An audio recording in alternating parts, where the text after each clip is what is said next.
Washington, CNN. President Donald Trump on Friday tapped his Homeland Security Secretary, John Kelly, as his new chief of staff, marking a remarkable rise for the retired general within the administration. But while Kelly has worked for the government nearly his whole life, he hasn't always embraced the political arena he is now at the center of. Kelly had only been retired from the military 8 months when Trump tapped him after last November's election to run his Department of Homeland Security, a position that put Kelly in charge of the administration's policies on issues including immigration, cybersecurity, countering domestic terrorism and aviation security. A Marine, Kelly served in the military for nearly 5 decades and served in positions including Chief of Southern Command, Senior Assistant to the Secretary of Defense and Legislative Liaison to Congress, and he served tours in Iraq and Afghanistan. Kelly was born and raised in Boston and graduated from the University of Massachusetts. Kelly's son, Robert Michael Kelly, was killed in combat in Afghanistan in 2010. In a June interview with CNN, Kelly said that call from Trump's transition team about joining the administration came out of the blue, and he turned to his wife to get her thoughts. True to form, my wife Karen said, "Well, if the Kelly family is nothing else, we're a family of service to the nation.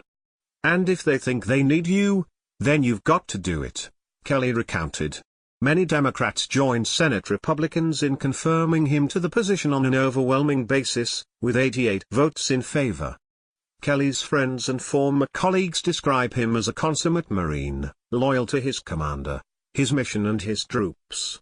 He has made defending the men and women of DHS his mission since coming into office, at times sparring with members of Congress who have questioned whether immigration officers have been overzealous in their jobs.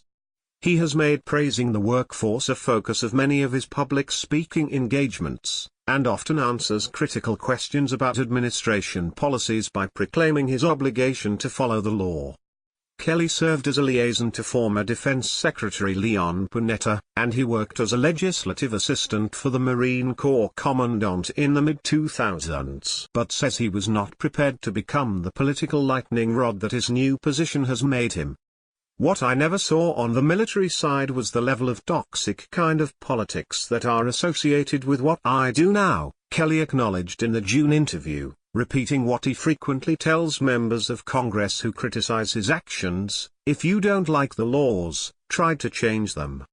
Panetta suspects Kelly is particularly uncomfortable when it comes to schmoozing politicians, which is a key part of the job. He's a guy who wants to do the job as best he can, and the last thing he wants to have to deal with is the political sniping that I'm sure is going on, Panetta said in an interview.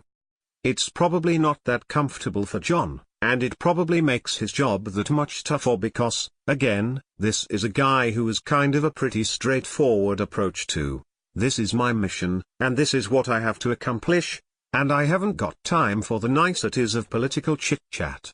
Former Defense Secretary Robert Gates, whom Kelly also served as senior military assistant, noted that the retired general's legislative liaison experience gives him a lot of insight into how the government works, but military officials are simply not exposed to the politics of the place the way civilian officials are. "I think that the political environment is more complicated and more challenging than it is in strictly a command role," Gates said.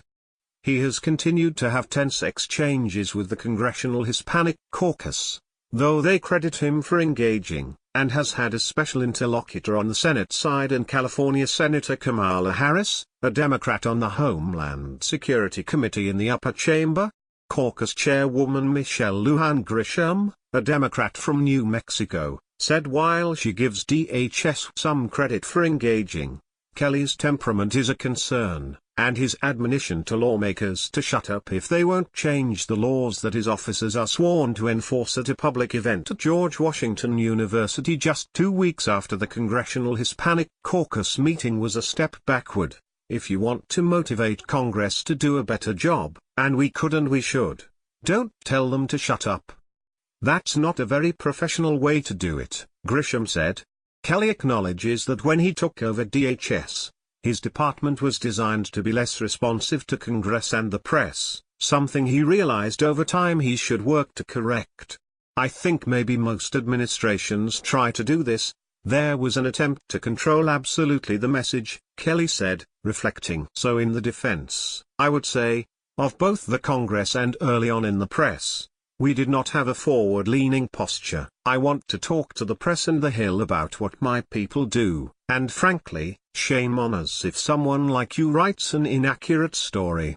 But Kelly's scolding tone for lawmakers returned as he criticized many for often calling his office with scant details on incidents they're supposedly investigating, or claim to have received no answers to letters they haven't yet sent, and then when he explains the truth of the matter, don't apologize. They never go to the press and say, you know what, I was dead wrong.